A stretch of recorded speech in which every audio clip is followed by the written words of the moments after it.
जैन श्री संघ बाड़मेर के तत्वावधान में आज ओसवाल दिवस मनाया जा रहा है।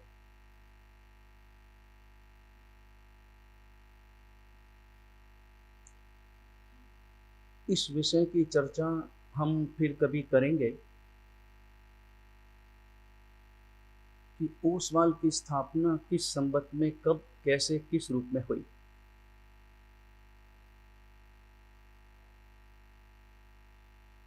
और इसलिए कि क्योंकि इतिहासकारों के मत से ओसवालों का इतिहास 1400 से 1500 वर्ष, इससे ज़्यादा पुराना कहीं पर भी उपलब्ध नहीं होता। आचार्य रत्नप्रभ सूरी के लिए जो कहा जाता है कि वे परमात्मा महावीर के 70 वर्षों के बाद में ओसिया में ओश वंश की स्थापना की। चूंकि परमात्मा के आगम कहते हैं कि परमात्मा महावीर को केवल ज्ञान होने के बाद परमात्मा पार्श्वनाथ की परंपरा के समस्त साधु, जिनमें केसी गणधर भी शामिल थे, वे सारे साधु परमात्मा महावीर की आज्ञा में सम्मिलित हो चुके थे। इसलिए स्वतंत्र रूप से कभी भी परमात्मा महावीर के केवल ज्ञान के बाद में, परमात्मा महावीर के निर्वाण के बाद में स्वतंत्र रूप से किसी भी रूप में पार्श्वनाथ परमात्मा की कोई परंपरा नहीं चली। उपकेश गच्छ जरूर हुआ, और उस उपकेश गच्छ में आचार्य रत्नप्रभ सूरी, आचार्य कक्कसूरी इत्यादि कितने ही आचार्य हुए। और उस उपकेश गच्छ में एक अपनी अनूठी परंपरा थी कि हर चौथे आचार्य का नाम रत्नप्रभ सूरी रखा जाता था। इसलिए रत्नप्रभ सूरी नाम के आचार्य उपकेश गच्छ की वंशावली में, पट परंपरा में कम से कम 50 हुए। ठीक वही परंपरा हमारे खरतरगच्छ में भी रही। आचार्य जनेश्वर सूरी से प्रारंभ हुआ खरतरगच्छ, और उसमें हर चौथे आचार्य का नाम जिनचंद्र सूरी रखा जाता था।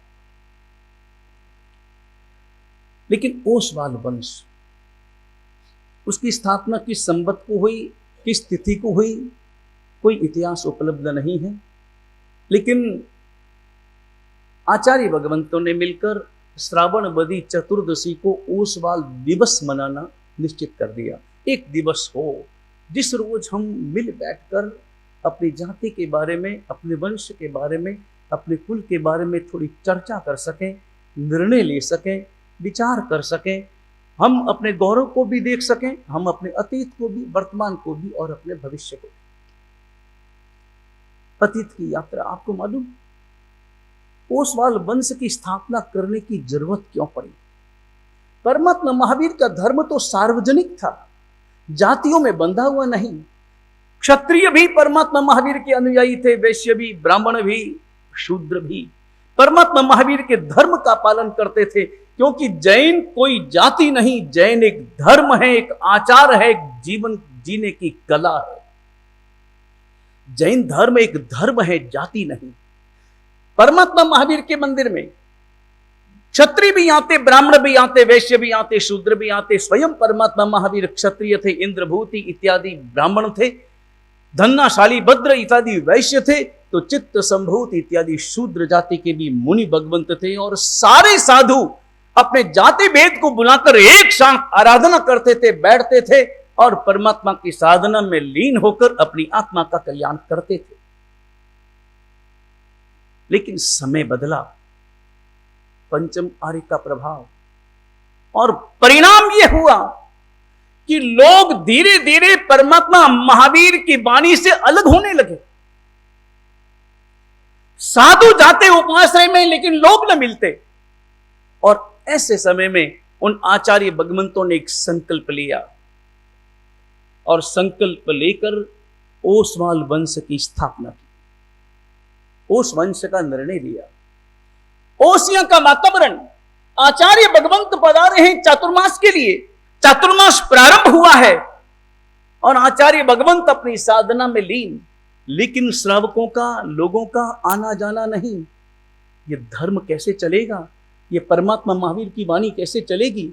यह परमात्मा महावीर का शासन जो 21,000 वर्षों तक चलने वाला है, और अभी तो 19-20 हजार वर्ष अभी बाकी पड़े हैं, तो ये कैसे चलेगा? और नियति को कोई भी पुरुषार्थ बदल नहीं सकता, लेकिन नियति के भरोसे पुरुषार्थ छोड़ा नहीं जा सकता। ये दोनों ही बातें बड़ी समझने जैसी हैं। आचार्य भगवंत ने विचार किया कि परमात्मा का शासन तो चलना ही है, चलते ही रहना है, लेकिन हमें अपना पुरुषार्थ करना है। और वे पहुंचे ओसिया में जहां पर आप गए हो, कभी यात्रा की हो, वहां पर सचिया देवी का मंदिर है। वो सचिया देवी का मंदिर जहां पर बलि चलती थी, जबरदस्त बलि होती थी, जीवों की हिंसा होती थी। उस हिंसा को देखा और आचार्य भगवंत द्रवित हुए, हृदय रोने लगा, इतनी घोर हिंसा। और आचार्य भगवंत ने वहीं से अपने संकल्प को प्रारंभ करने का निर्णय लिया। आचार्य भगवंत मंदिर में पहुंचे और मंदिर में जाकर लोगों को उपदेश दिया, बलि मत दो, बलि देने से कितना पाप, उन्हें उनकी भाषा में समझाया। लेकिन लोग मानने को तैयार नहीं, लोग डरे हुए थे, लोग भयभीत, देवी से डरे हुए। अगर हम बलि नहीं देंगे, देवी मां को बलि नहीं चढ़ाएंगे, तो देवी कुपित हो जाएगी और कुपित होकर हमारा नाश कर देगी। और तब आचार्य भगवंत का संकल्प, आचार्य भगवंत ने कहा, देवी को मैं मनाऊंगा। और पहुंचे मंदिर में, मूल गंभारे में।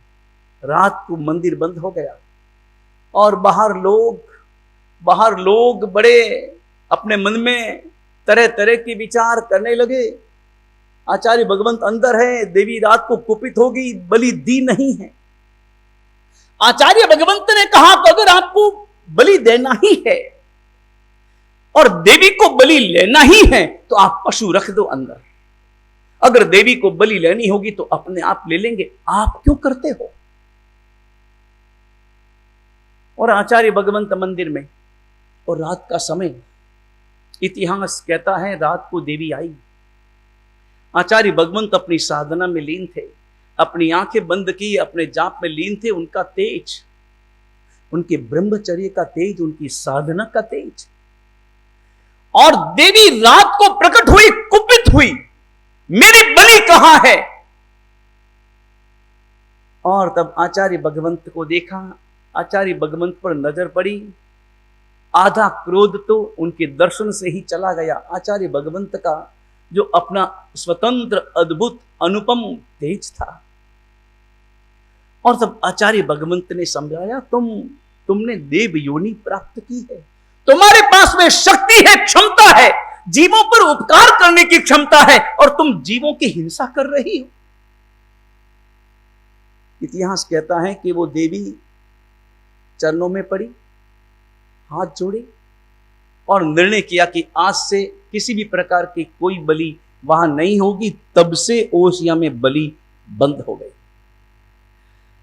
सूर्योदय, दरवाजा खुला, लोग बाहर इकट्ठे थे और लोग विचार करते थे कि आचार्य भगवंत को तो अंदर ही अंदर आज देवी ने समाप्त कर दिया होगा। भले आदमी थे, बड़े अच्छे साधु थे, तपस्वी साधु थे।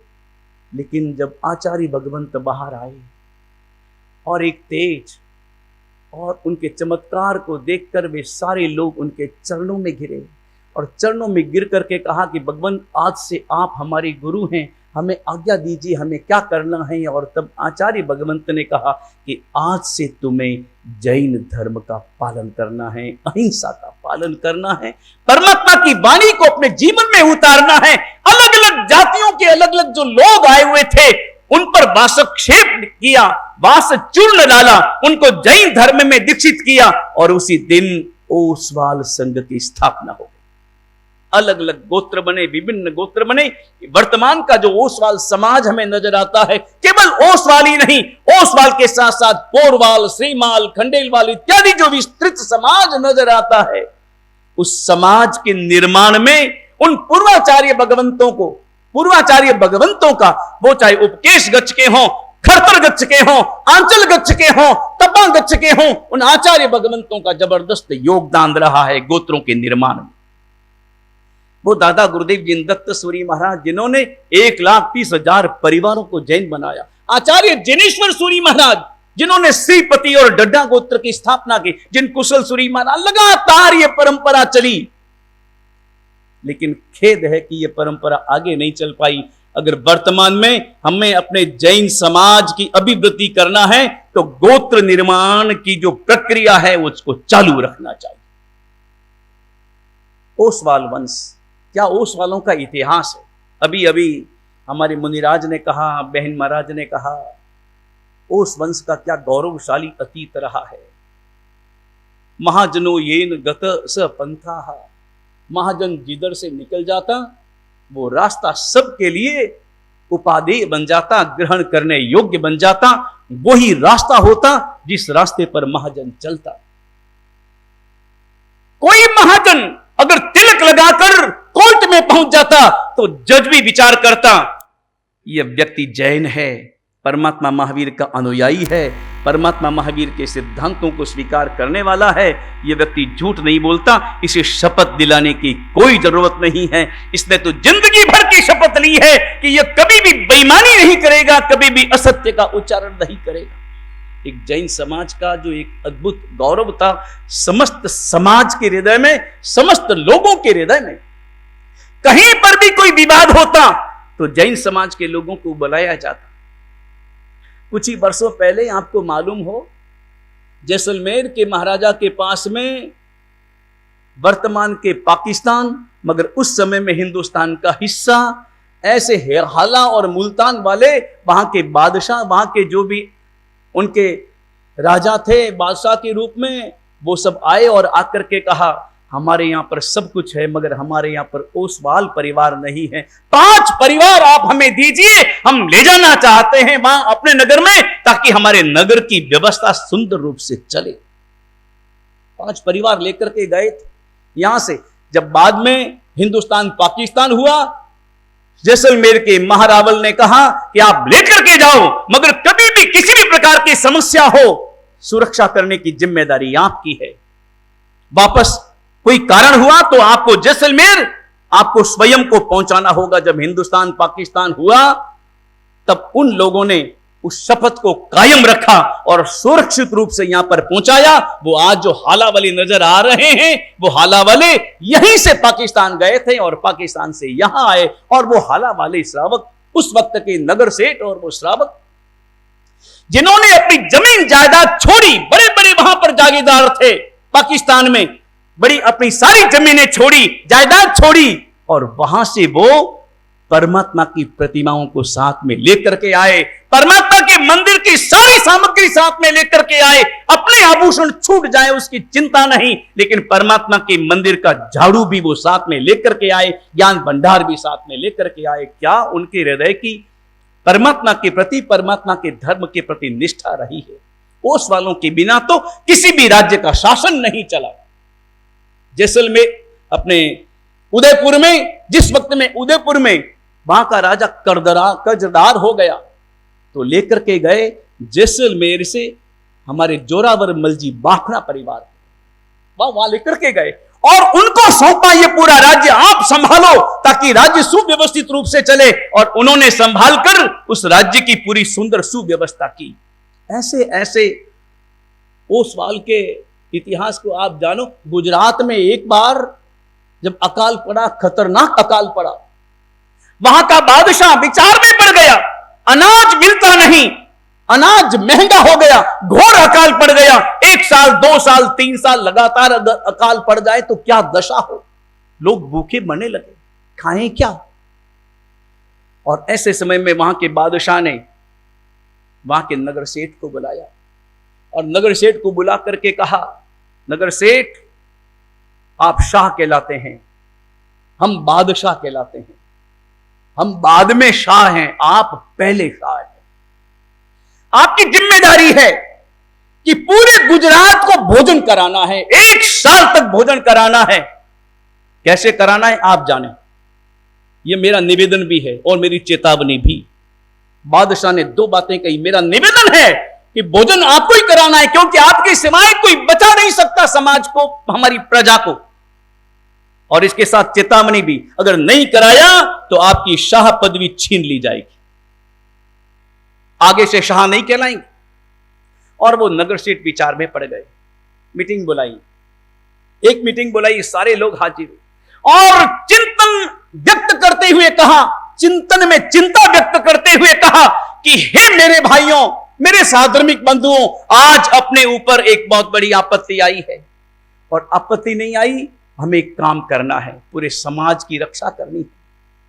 बाकी सारे काम बाद में होंगे, हम अपने काम, अपनी शादी विवाह के काम, अपने मकान बनाने के काम, महल बनाने के काम बाद में करेंगे। अभी सबसे पहला काम हमें पूरी प्रजा की सुरक्षा करना है, पूरी प्रजा को भोजन देना है, 1 साल तक भोजन देना है। और वो सारे लोग, वो क्या समय था, एक नगर सेठ ने कहा, सब लोगों के द्वारा स्वीकार। आज हमारी दशा क्या है? आज हमारी दशा तो ऐसे है कि नाइयों की जान में सब ठाकर ही ठाकर, चाकर कोई नहीं। हम सब नेता हैं, हम सब आगेवान हैं, हम मानने वाले नहीं हैं। जिस समाज का कोई नेता नहीं होता और जिस समाज के नेतृत्व में कोई आगे नहीं बढ़ता, समाज आगे नहीं बढ़ता, वो समाज प्रगति करेगा कैसे? समाज आगे चलेगा कैसे? हमारे समाज को दिशा देने वाला कौन? नंबर 1 दिशा देने वाला कौन, और नंबर 2 दिशा मानने वाला कौन? हमारी सबसे बड़ी समस्या है। हम बातें रोज करते हैं, दुनिया भर की बातें करते हैं, न मालूम कितने प्रवचनों में हमने सुना होगा कि हम आजकल, हमारी संस्कृति क्या हो रही है, रात को खा रहे हैं, रात को पी रहे हैं, अब एक अभक्ष्य भोजन कर रहे हैं। हमारी दिशा क्या हो गई, दशा क्या हो गई? शादी विवाह के मामले में यूं हम टीका टिप्पणी करेंगे, अगर धर्म के कार्य में थोड़ा सा भी लगता है कि आडंबर हो रहा है, और अपनी शादियों को देखो,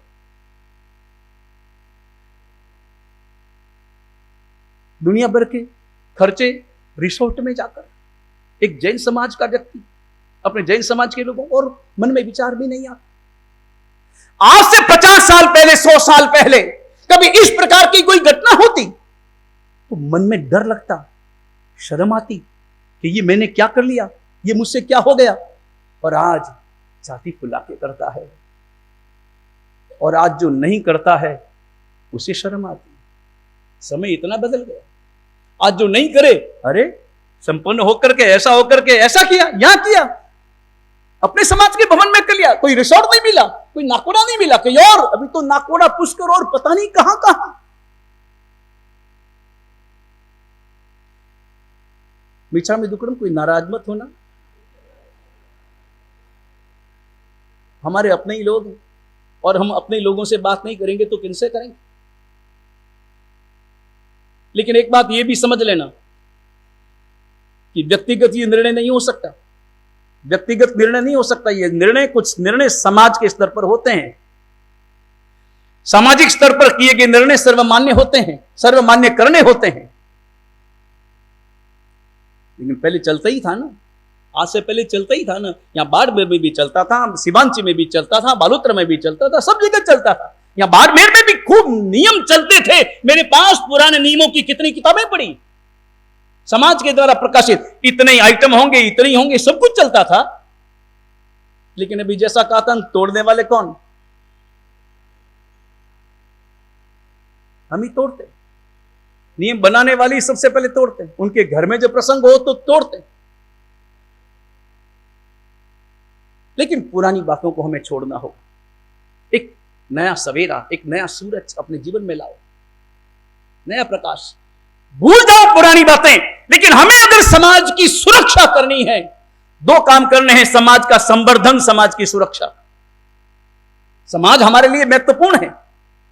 वो नगर सेठ मीटिंग बुलाई, मीटिंग बुला करके निर्णय किया कि हम कैसे भी करके 1 साल भोजन की पूर्ति करेंगे, और उन्होंने टीप लिखनी प्रारंभ की। पूरे समाज को, पूरे गुजरात को भोजन देना कोई सामान्य बात? 1 दिन का खर्चा ही लाखों में, उस जमाने में। आज की तारीख में तो 1 दिन का खर्चा ही अरबों में। लेकिन लिखना प्रारंभ किया, किसी ने 1 दिन लिखाया, किसी ने आधा दिन लिखाया, किसी ने टीप लिखी, किसी ने कुछ लिखा, और नगर सेठ ने देखा 1 महीने का इंतजाम तो हो गया। अब हमें घूमना पड़ेगा, पूरे गुजरात में जाएंगे, पूरे गुजरात में घूमेंगे। तो चलो घूमना प्रारंभ करें, अपने गांव से निकलें। अभी पहले वनथली जाते हैं, उसके बाद में कच्छ में भी जाएंगे, गुजरात के सौराष्ट्र में भी जाएंगे, सब जगह जाना प्रारंभ करते हैं। वो पंच महाजन कमर कस ली, कमर बांध ली और चले। और उन्होंने तय कर लिया था कि सबसे पहले समाज की सुरक्षा। पंच महाजन चले। पंच महाजनों का बड़ा एक नाम, पंच महाजन घर पे आए, पंच महाजन हमारे दरवाजे पर आ जाए, जीवन धन्य हो जाता। वो पंच महाजन चले, चलते चलते एक गांव में पहुंचना था और उधर एक झोपड़ी में रहने वाला एक व्यक्ति, झोपड़ी में रहने वाला, सामान्य मकान में रहने वाला, जंगल में रहने वाला, अपने खेत में रहने वाला, उसे मालूम पड़ा कि इस रास्ते से पंच महाजन जा रहे हैं। रुके, खड़ा हो गया। पंच महाजन पधार रहे थे। रुको, मेरे घर पर पहले लाभ दो, मेरे घर पर पधारना होगा। उसकी वेशभूषा को देखा, भैया तू रहने दे, हमें बहुत जरूरी काम है, बहुत चिंताएं हैं, 1 साल की जिम्मेदारी है, लेकिन नहीं, एक बार तो मेरे घर पर आना ही होगा। पगले, पंच महाजनों के पगले, मेरे घर पर कहां। और वो गए। जल्दी चलो, चाय पानी करके जल्दी रवाना हो, इसकी इतना आग्रह है इसका। भोजन तो किए कराई बिना मैं जाऊंगा नहीं, भोजन तो आपको करना ही होगा। समय भी भोजन का था, भोजन करने के लिए बैठे। वही देसी बाजरी का सोगरा था, द्वार फली का साग था। भोजन कराया, और क्या मान मनवार के साथ भोजन कराया।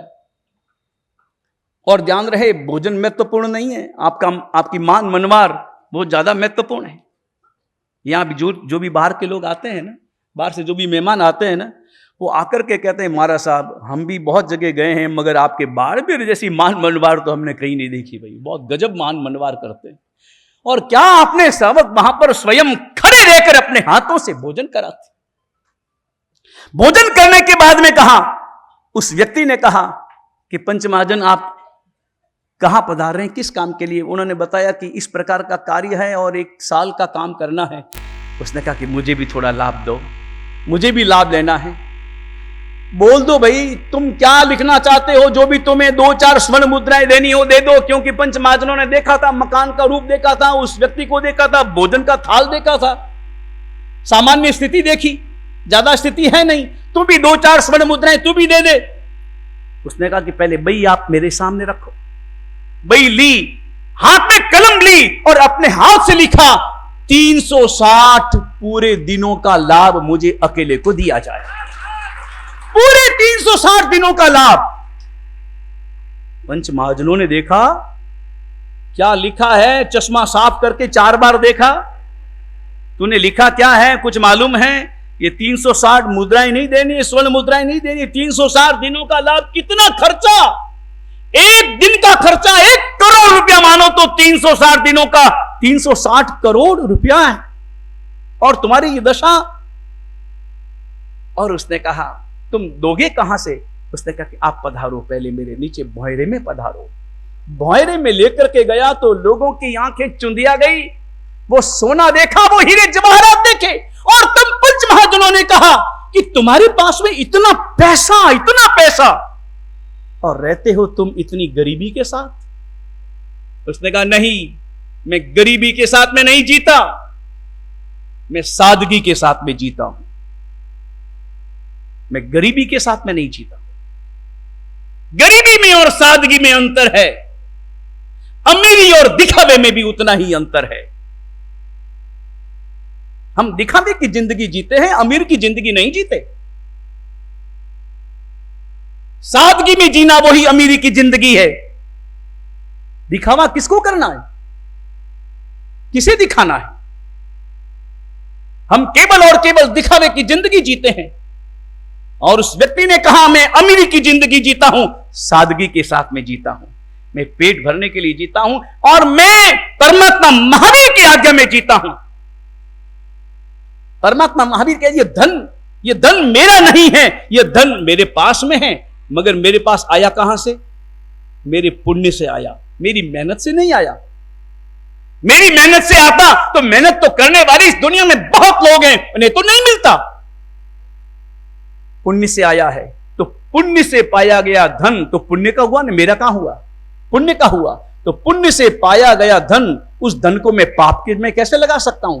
मैं जीता हूं संसार में, मुझे जीना पड़ेगा, मुझे भोजन भी करना पड़ेगा, मुझे कपड़े भी धारण करना पड़ेगा। मैं सादगी के साथ में जीता हूं, मैं दिखावे के साथ में नहीं जीता। मैं पेट भर के जीता हूं और बड़ी शांति के साथ में सोता हूं। और आज मुझे यह लाभ मिलने जा रहा है, ये मेरा पैसा, ये पुण्य से प्राप्त पैसा मैं वापस पुण्य को अर्पण करने जा रहा हूं समाज के लिए, और अपने समाज के गौरव की रक्षा के लिए अगर काम आता है तो इससे बड़ा उपयोग, सदुपयोग दूसरा नहीं हो सकता। यह सारा पैसा आपका। खेमा देदानी उस व्यक्ति का नाम था, खेमा देदानी। क्या अपने यहां पर अद्भुत श्रावक हुए हैं, कैसे कैसे पेथड़ सा और जगड़ू सा अभी जो नाम लिए थे, ऐसे ऐसे अद्भुत ओसवाल वंश में लोग हुए हैं। और सब ओसवाल भोपाल कहलाते थे। आपको मालूम है, अपने यहां पर केवल ओसवाल नहीं बोलते थे, ओसवाल भोपाल ऐसे एक साथ उनके लिए विशेषण लगता था। और नाम के आगे भी वो सिंह लगाते थे। पुराने जमाने में सब सिंह के नाम से जाने जाते थे, लाल, चंद और मल और इनके नाम से नहीं। जो नंदी लगती थी पीछे, वो नंदी लगती थी, सिंह की नंदी लगती थी। आज भी जोधपुर में जो ओसवालों की सभा है, उस सभा का नाम क्या है? सिंह सभा। वो सिंहों की सभा है। हम सिंह हैं, हम डरपोक नहीं हैं, हम कायर नहीं हैं। हम आए हैं क्षत्रियों से। दादा गुरुदेवों ने, उन आचार्य भगवंतों ने क्षत्रियों से, ब्राह्मणों से, वैश्यों से और सब जातियों से हमें परिवर्तित करके जातियों में रखते हुए भी हमें धर्म दिया है, हमें परमात्मा महावीर का धर्म दिया है। यह हमारा गौरवशाली अतीत रहा है। हमारा वर्तमान क्या है? वर्तमान के विषय में जितनी चर्चा करें उतनी कम है, क्योंकि हर व्यक्ति बहुत अच्छी तरह से जानता है कि वर्तमान में हमारी दशा क्या है, हमारे समाज की दशा क्या है। और इतने बिंदु हैं, एक एक बिंदु पर चर्चा करें तो एक एक दिन चाहिए, एक एक बिंदु पर। सबसे पहली बात, समाज वो प्रगति करता है जो परिवार की तरह जीना जानता है। समाज एक परिवार है, हम सब अपने परिवार के सदस्य हैं, परिवार का अंग है। साधु साध्वी, श्रावक श्राविका सब परिवार का अंग है। अपना जैन समाज भी परिवार का अंग है। और एक परिवार की बात आप मानते, एक परिवार में जब 10 सदस्य हों और उन 10 सदस्यों में से कोई भी एक सदस्य बीमार पड़ता है तो दुखी पूरा परिवार होता है। कोई भी एक सदस्य कोई अच्छा काम करता है तो चेहरा लाल पूरे परिवार का होता है, पूरा परिवार गौरव का अनुभव करता है। क्या हमारे हृदय में वो परिवार की व्याख्या लागू होती है? हमारे समाज का कोई भी व्यक्ति एक अच्छा काम करता है तो हमारे हृदय में अनुमोदना का भाव पैदा होता है, हमारे हृदय में आनंद का अनुभव होता है।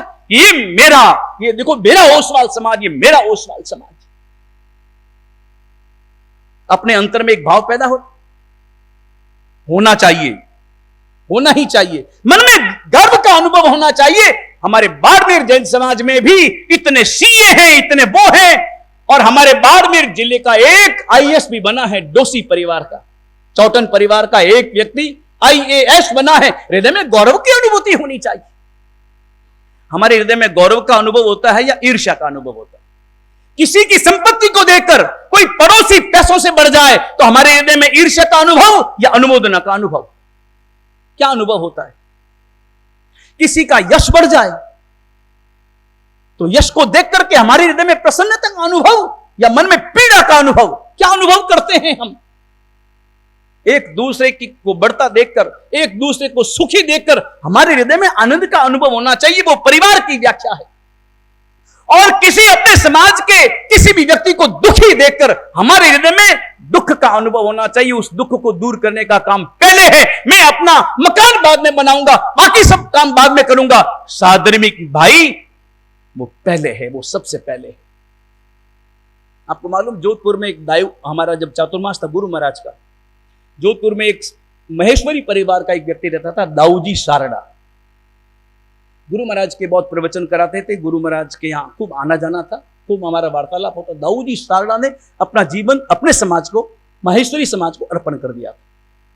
वो क्या करते तो बोले, महाराज मैं ये काम करता हूं कि मैं पूरे अपने समाज में घूमता हूं, एक एक परिवार के अंदर जाता हूं, बात करता हूं, परिवार में वार्तालाप करता हूं, मुझे पूरे परिवार का पता चलता है कि इस परिवार की दशा क्या है, इस परिवार में पढ़ने वाला कौन, कमाने वाला कौन, कितनी कमाई है, कितना खर्चा है, ये सब मैं देखता हूं। देखने के बाद मैं नोट करता हूं, और नोट करने के बाद में मैं उन संपन्न अपने समाज के लोगों के पास में जाता हूं और हाथों हाथ जिसको शिक्षा की जरूरत है उन्हें शिक्षा के लिए अर्पण करवाता हूं। मैं अपने समाज के लिए काम करता हूं। क्या हमारे हृदय में अपने समाज के लिए काम का इस प्रकार का तरीका है?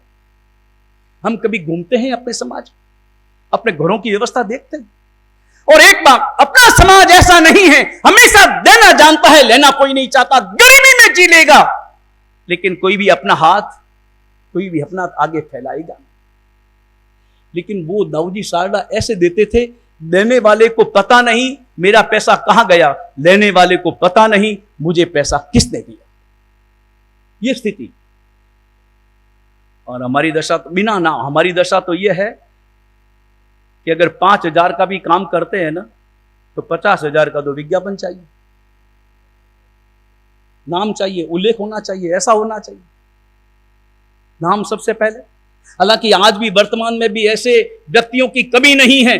पालीताना में गुजरात का ही एक व्यक्ति पहुंचा, पास में ही रहने वाला तलाजा दाठा महुआ का एक व्यक्ति पहुंचा और आनंद जी कल्याण जी की पेड़ी में जाकर के कहा, एक काम करो, 3 साल पहले की बोलियों का हिसाब निकालो, 3 साल की बात छोड़ दो, उसके पहले के हिसाब की बोलियों को हिसाब निकालो, बोलियां बोली हो, पैसा लिखाया हो और किसी ने भरा न हो, किसका बाकी हो, मुझे बताओ। उनका पैसा मैं भरना चाहता हूं, अपनी ओर से भरना चाहता हूं। उसने अपनी ओर से सारे पैसे भरे, लगभग 8 करोड़ रुपए, 8 करोड़ रुपए की राशि भरी, और रसीद उनके नाम की जिनकी बोलियां बाकी थी, मेरे नाम की नहीं, और गुप्त नाम, देने वाला कौन पता नहीं।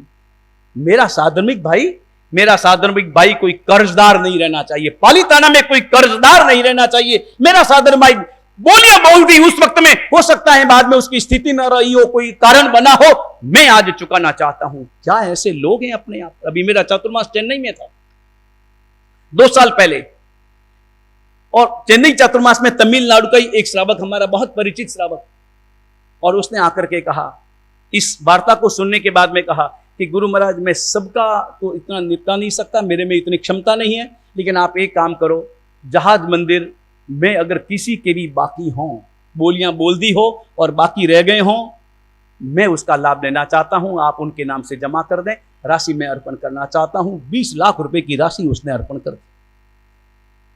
क्या अद्भुत श्रावक हैं, कैसे अद्भुत श्रावक। वो समाज प्रगति करता है जो परिवार की भांति जीना जानता है, परिवार की भांति जीना चाहता है। आज हमारी दशा क्या हो गई, हम आपस में एक दूसरे को बदनाम करने लगे हैं, और आजकल युवाओं के हाथ में बहुत शस्त्र आ गए हैं।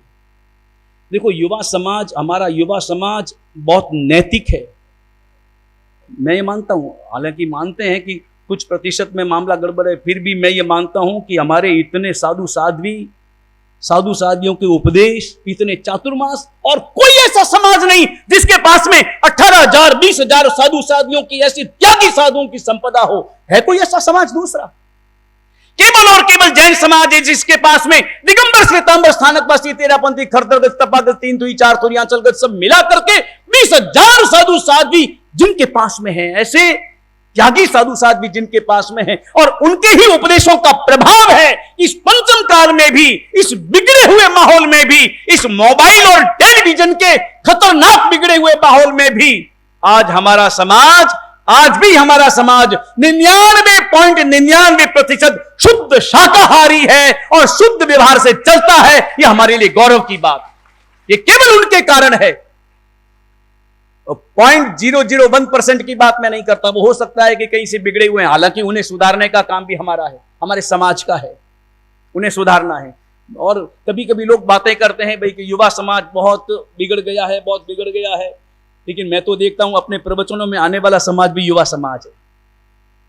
युवा समाज बिगड़ा हुआ नहीं कह सकते, युवा समाज बिल्कुल निश्चित रूप से वो एकदम तर्कबद्ध चलता है। उसे अगर साइंस के हिसाब से आप समझाओ, धर्म को समझाओ, तो स्वीकार करने के लिए तैयार रहता है, निश्चित रूप से तैयार रहता है। आप मंदिरों में देखो, मंदिरों आप शनिवार को जाओ, कुशल वाटिका जाओ, और मैं गिरनार मंडल की में तो हमेशा प्रशंसा करता हूं, भक्ति करते, हर शनिवार को भक्ति करते। एक शनिवार को भक्ति करना आसान है, हर शनिवार को पहुंचना इतने वर्षों से वर्षों हो गए। जाने वाले कौन है? सब युवा हैं। थोड़ा मार्गदर्शन और चाहिए, थोड़ा मार्गदर्शन चाहिए। और जो थोड़ी बहुत छोटी मोटी गलतियां हैं उन्हें प्रेम से सुधारने की बात है। और सबसे ज्यादा बिगाड़ने का काम किया इस मोबाइल ने और इस व्हाट्सएप ने। और व्हाट्सएप में अब जब से शामिल हो गया है AI, तब से तो और समस्या और नुकसान और नुकसान। लेकिन एक संकल्प आप लेकर के उठे। आज ओसवाल दिवस हम मना रहे हैं, तो एक संकल्प सारे ओसवालों को लेना है, जैन समाज के हर व्यक्ति को लेना है कि मेरा कोई साधर्मिक भाई किसी साधर्मिक भाई के द्वारा, किसी बहन के द्वारा, किसी बहन बेटी के द्वारा, आपके अपने घरों में भी बहन बेटियां हैं, किसी भी बहन बेटी के द्वारा किसी भी प्रकार की कोई गलती हो जाए, मैं उस गलती का प्रचार नहीं करूंगा, उस गलती को सुधारने का प्रयास करूंगा, प्रचार कभी नहीं करूंगा। भले वो आपका शत्रु हो, आप अपने उनको शत्रु मानते हो, भले शत्रु मानते हो, मगर आपके लिए साधर्मिक पहले है, धर्म पहले है। और नंबर 2, वैसा तो मैं कभी कर ही नहीं सकता कि भले मेरा कोई दुश्मन हो और उसकी कोई गलती ना हो और तब भी मैं उसे उछाल दूं समाज में और बाजार में। एक दूसरे को उछालने का काम कभी मत करो। मैंने पहले एक दिन पहले कहा था, कुछ दिन पहले मैंने कहा था, हम वो साधु साध्वी श्रावक श्राविका हैं जिनको तीर्थंकर परमात्मा नमस्कार करते हैं। तीर्थंकर परमात्मा जब समवस्त्र में विराजमान होते हैं, नमो तीर्थस्य कह करके, नमो तीर्थस्य बोल करके तीर्थ को नमस्कार करते हैं, साधु साध्वी श्रावक श्राविका को नमस्कार करते हैं। एक केवल ज्ञानी परमात्मा, एक सामान्य 2 ज्ञान के धनी, वो भी आधे अधूरे, ऐसे साधु साध्वी श्रावक श्राविका, उनको नमस्कार करते हैं। तो जिस श्रावक को नमस्कार, जिस श्राविका को नमस्कार, जिस साधु साध्वी को नमस्कार परमात्मा करते हैं, उनकी निंदा हम कैसे कर सकते हैं? उनके विरोध में हम कैसे जा सकते हैं? साधर्मिक भाई मेरे हैं, आपसे सहयोग जितना हो सके उतना करना, लेकिन कभी भी उनकी निंदा विकता का काम कभी मत करना। और जिंदगी में कभी भी जटाशंकर मत बनना। आपको मालूम है, एक बार जटाशंकर बैठ गया, उसके पास पैसा नहीं था, पैसा चाहिए तो क्या करूं, काम कुछ होता नहीं तो करूं क्या, पैसा कैसे आए कैसे आए, तो सीधा गया कोई देवी देवता मिल जाए। तो ऐसे देवी देवता कौन है जिनके पास में जाने से मुझे जल्दी पैसा मिलेगा? तो बताया गया कि तुम माँ देवी जी के पास में जाओ, भोले भाले हैं, एकदम भोले भंडारी हैं, आप वहां जाओ। 3 दिन जाकर के बैठ गया। झूठी कहानी है, आप जाकर के बैठ मत जाना कहीं। 3 दिन वहीं बैठा रहा, उपवास, न खाया न पिया। और 3 दिन के बाद में महादेव जी प्रकट हो गए। महादेव जी कोई काम में थे, उनको जाना था कहीं कैलाश पर्वत पर जाना था, और बीच में इसने तपस्या कर ली तो उनको बीच में से आना पड़ा। तो थोड़ा हल्की थोड़ी नाराजगी थी कि क्या है तुम, बोल, जल्दबाजी में थे, बोल जल्दी, तुमने तपस्या की है, क्या मामला है? बोले मैं कुछ मांगना चाहता हूं। मेरी बात तो सुनो, धीरज के साथ आप विराजो, पहले मैं वंदना कर लूं, हाथ जोड़ लूं, थोड़ा मुस्कुरा लूं, आपको देख लूं, फिर मांगूंगा। महादेव जी ने कहा बैठने बैठने का टाइम नहीं, तुम जल्दी से बोल। और एक बात, मेरी शर्त, मेरी एक शर्त है, तुमको मालूम है मैं तो अजीब हूं, अजीब देव। मेरी एक शर्त है, क्या? तू जितना मांगेगा उतना तुझे मिलेगा, पड़ोसी को दुगुना मिलेगा। और वो तो विचार में पड़ गया जटाशंकर, ये क्या भगवान, मैं 1 करोड़ मांगूंगा तो मुझे 1 मिलेगा, 1 करोड़ पड़ोसी को मिलेगा। तपस्या मैंने की, भूखा मैं रहा, और वो अपने घर में बैठा बैठा 2 करोड़ का मालिक, मैं 1 करोड़, उसको 2 करोड़, मैं 1 बेटा मांगू वो 2 बेटे, मैं 1 कार मांगू वो 2 कार। अरे भगवान, मुझे कुछ नहीं मिलेगा तो चलेगा, उसे कुछ मिल गया तो मैं कभी जी नहीं पाऊंगा। उसके दुख को देख करके ही तो मैं जीता हूं, उसके दुख को देख करके ही तो मैं हंसता हूं। उसको सुखी देख लूं तो मेरा सुख भी समाप्त हो जाए। क्या ईर्ष्या का भाव हमें भर गया है? हमारे हृदय में अनुमोदना का भाव चाहिए। आपने देख, मुस्लिम व्यक्ति, एक मुसलमान व्यक्ति अगर पैसा उसे मिल जाए तो दूसरा मुसलमान कहेगा कि क्या इस पर अल्लाह का रहम हुआ है, अल्लाह का रहम हुआ है। ये भाव, ये शब्द निकलते हैं। और हमारे मुंह से क्या निकलते हैं? ठीक है, कोई ना कोई खोटा काम किया है, पैसा पा लिया है, क्या है, इसके बाप दादे तो जूती हुई घिसकाते चलते थे, क्या है, ठीक, खोटा काम। ये हमारी भाषा हो गई। तुम जितना मांगोगे पड़ोसी को दुगना मिलेगा। जटाशंकर ने कहा, भगवान ये तो मेरे ऊपर अत्याचार है, मैं जी नहीं पाऊंगा, मैं उसे देख ही नहीं पाऊंगा। मैं अपनी कार लेकर के चलूंगा, उसके 2 कारें देखूंगा तो देख करके मैं तो जल भून जाऊंगा वहीं पर। मेरा तो मन करता है कि मैं चलूं स्कूटर पर और वो चले साइकिल पर, और उसकी साइकिल भी बीच में पंचर हो जाए तो कहीं मजा आए। वो साइकिल घिसटता हुआ चले और मैं उसके सामने स्कूटर पर चलूं तो कुछ मजा आए। जल्दी मांगो, उल्टी गिनती शुरू। मैंने एक बार कह दिया सो कह दिया, तुम्हें 1 गुना मिलेगा, पड़ोसी को 2 गुना मिलेगा। जल्दी बोलो, जो चाहिए मांग लो। जटाशंकर होशियार, बाड़मेर का रहने वाला नहीं था। नाटे को तो नहीं भाई, बाड़मेर हो तो नहीं, तो क्या तो अरे भगवान बहुत बढ़िया, मैंने 1 गुना ने पड़ोसी ने 2 गुना मिले तो अरे 3 गुना मिलो हमारे, बहुत बढ़िया, मन तो और ज्यादा अनुमोदन। और मारो पड़ोसी अगर एकदम मारो पड़ोसी अगर और ज्यादा अमीर है तो मुझे भी आनंद आएगा कि मैं किस पड़ोस में रहता हूं, मेरे मन में भी आनंद आएगा। ये तो बाड़मेर वालों के विचार मैंने आपको बताए हैं। राजी होते हैं, प्रसन्न होते हैं, उसको देखकर प्रसन्न हो। यही हमारे बाड़मेर का स्वभाव है, हमारे बाड़मेर की संस्कृति है, हमारे ओस वालों की संस्कृति है। ओसवाल कभी भी दूसरे की अमीरी देखकर, दूसरे की सत्ता देखकर, दूसरे का यश देखकर, उनका नाम देखकर प्रसन्न होता है। मेरा भाई है, मेरा भाई। वो ममत्व पैदा करो। जो ममत्व आपका अपने मकान के प्रति है, अपनी संपत्ति के प्रति है, वो ममत्व अपने समाज के प्रति पैदा करो। और अगर वो ममत्व पैदा हो गया तो हमारे समाज का एक व्यक्ति भूखा नहीं रह सकता, एक व्यक्ति भूखा नहीं रह सकता, एक व्यक्ति गरीब नहीं रह सकता। बीनमालों का आप अनुभव करो, वो ओसवाल जाति, बीनमाल में 1000 घर, 2000 घर, और कोई भी व्यक्ति बाहर से व्यापार करने के लिए आता, खाली आता था।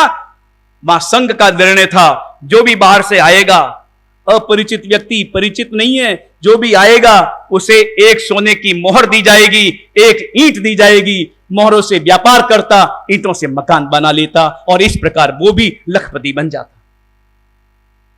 वो समाज हमारा है, सहयोग करने का समाज हमारा है। हम देखें तो सही आंखें खोलकर, हम केवल और केवल दिन नहीं मनाएं, दिन मनाने के साथ थोड़ा वर्क करें, कॉन्क्रीट वर्क करें।